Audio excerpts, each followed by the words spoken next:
Only in Kentucky can a single county claim a top-secret atomic facility and a legendary civil rights heritage that birthed an emancipation celebration still held every year today. Hi, I'm Michael, and I'm learning a little bit more about Kentucky. One county at a time, all 120 of them. And today, I'm learning about McCracken County. Located in the extreme western region of the state, McCracken County sits within the Mississippi embayment. Bordered to the north by the Ohio River and to the southeast by the Tennessee River, the human footprint in this ecosystem spans more than 11 millennia. During the Mississippian cultural period from roughly 1000 to 1700 CE, the region supported complex agrarian societies.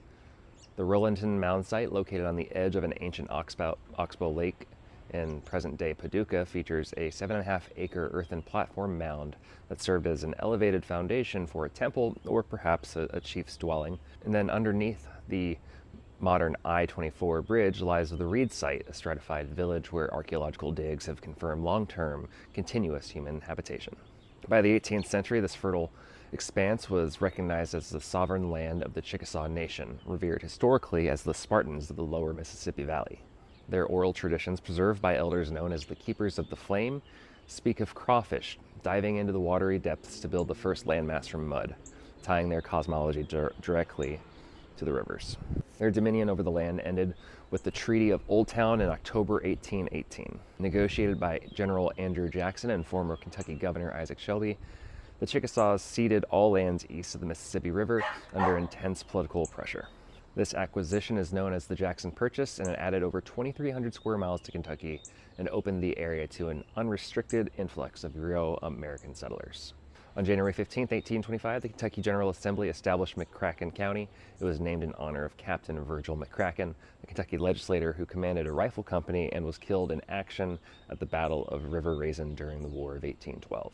The initial county seat was established at a small central settlement called Wilmington, but the region's economic gravity inevitably drew toward the river. In 1827, William Clark, famous for his transcontinental expedition with Meriwether Lewis, arrived at the confluence of the Ohio and Tennessee rivers. Acting on a 74,000-acre land grant originally secured by his brother, Revolutionary War hero George Rogers Clark, William platted a formal town grid over an existing village called Pekin.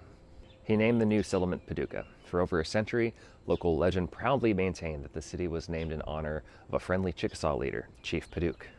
The city even erected a prominent statue of this chief in 1909, but in reality, research actually reveals that there was never a Chickasaw chief named Paducah, nor does the word exist in their language. In a letter to his son, written in 1827, Clark explicitly stated that he named the town after the Paducahs, a French transcription of the people of the Western Plains whom he had learned about during his famous expedition. Aided by its geographic advantages for steamboat commerce, Paducah rapidly eclipsed Wilmington, and the county seat was relocated there in 1832. Paducah quickly evolved into one of the premier inland ports of the United States. The Paducah Marine Ways, incorporated in 1854, featured dry dock sections capable of holding rivercraft up to 350 feet in length, becoming a pioneering hub for steamboat construction and repair. Parallel to the river, the explosive expansion of the railroad solidified Paducah's industrial dominance. The Illinois Central Railroad established a major presence here. In 1824, they filled a ravine with over 44,000 carloads of dirt to build the largest locomotive workshop in the nation. It became the largest employer in Paducah, converting steam locomotives to diesel and connecting the northern coalfields to the Gulf of Mexico. By the outbreak of the Civil War, the county's economy was deeply intertwined with the agrarian South, relying on the river transport of tobacco, timber, and enslaved labor. The local populace held such staunch pro-Confederate sympathies that Paducah earned the moniker the Charleston of Kentucky. And recognizing the critical strategic value of the river confluence, Union General Ulysses S. Grant preemptively occupied Paducah in September 1861 without firing a single shot, securing the rivers before Confederate forces could mobilize. Federal troops constructed Fort Anderson, an imposing earthen fortification surrounded by a 50-foot water-filled moat and armed with heavy artillery batteries. The most violent intersection of the war in the county occurred on March 25, 1864, when Confederate Major General Nathan Bedford Forrest launched a cavalry raid into western Kentucky.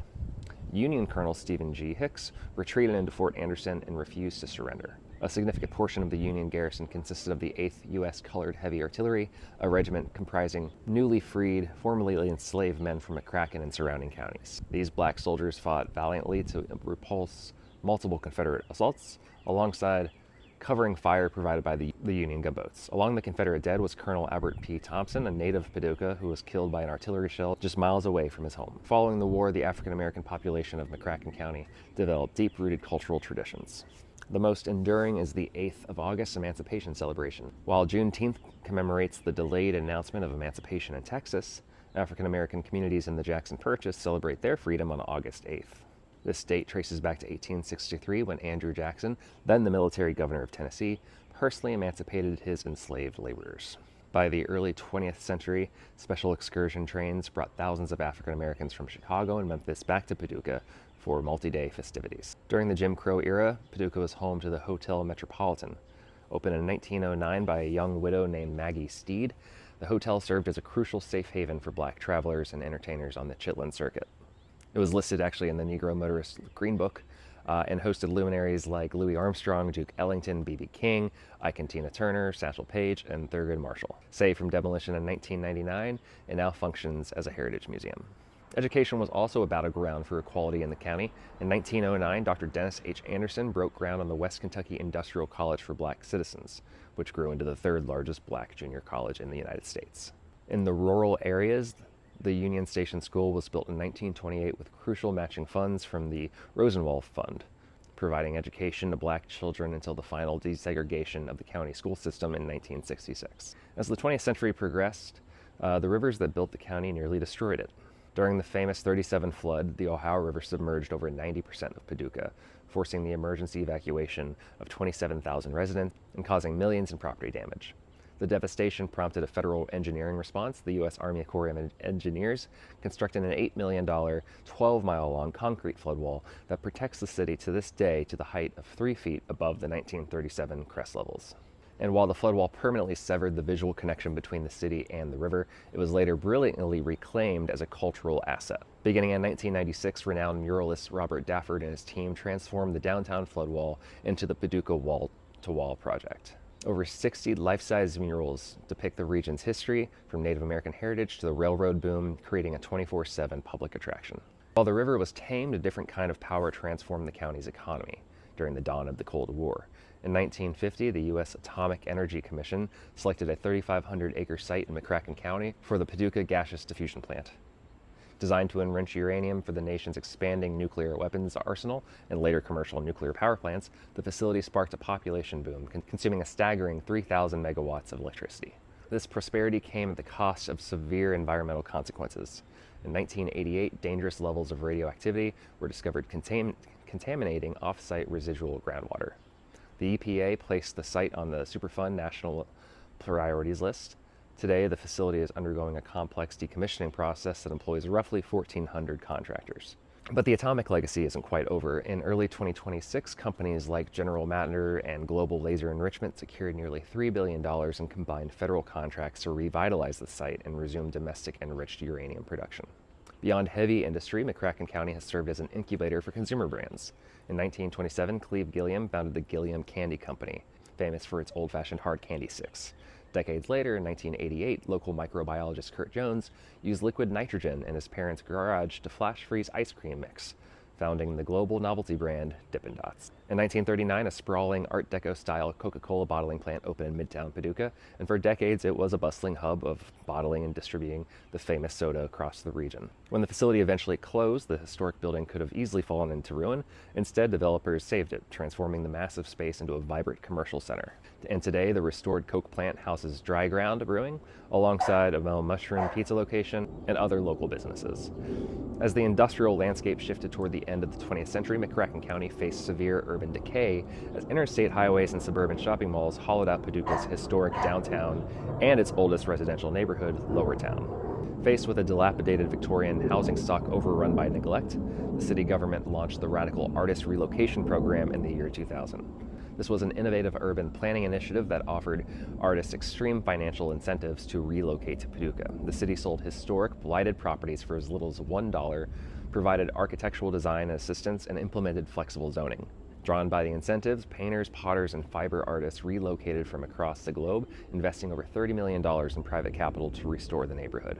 The success of the program, combined with Paducah's deep historical roots in fiber arts, as the home of the 30,000 square foot National Quilt Museum, propelled the city onto the global stage. Because in November 2013, the United Nations Educational, Scientific, and Cultural Organization officially designated Paducah as a creativity city of crafts and folk art. This environment of constant reinvention has produced a remarkable array of individuals who shaped national history. Alvin W. Barkley, though born in neighboring Graves County, lived much of his adult life in Paducah at his beloved estate, the Angles. He served as the 35th Vice President of the United States under Harry S. Truman, earning the nickname The Veep. He famously suffered a fatal heart attack while giving a speech, uttering the last words, "I would rather be a servant in the house of the Lord than sit in the seats of the mighty." Clarence Big House Gaines was born in Paducah in 1923 and became a legendary Hall of Fame basketball coach at Winston-Salem State University, becoming the first coach of a historically black college to win an NCAA national title. John T. Scopes, born in Paducah, became the center of the 20th century's most famous legal battle regarding the teaching of evolution, the 1925 Tennessee Scopes monkey trial. He eventually returned to his Kentucky roots and is buried in Paducah's Oak Grove Cemetery. Dr. Robert H. Grubbs, raised in McCracken County, was awarded the 2005 Nobel Prize in Chemistry for his pioneering work, and Stephen Curtis Chapman, the top-selling Christian music artist of all time, was born and raised right in Paducah. So, that's McCracken County. What'd I get wrong this time?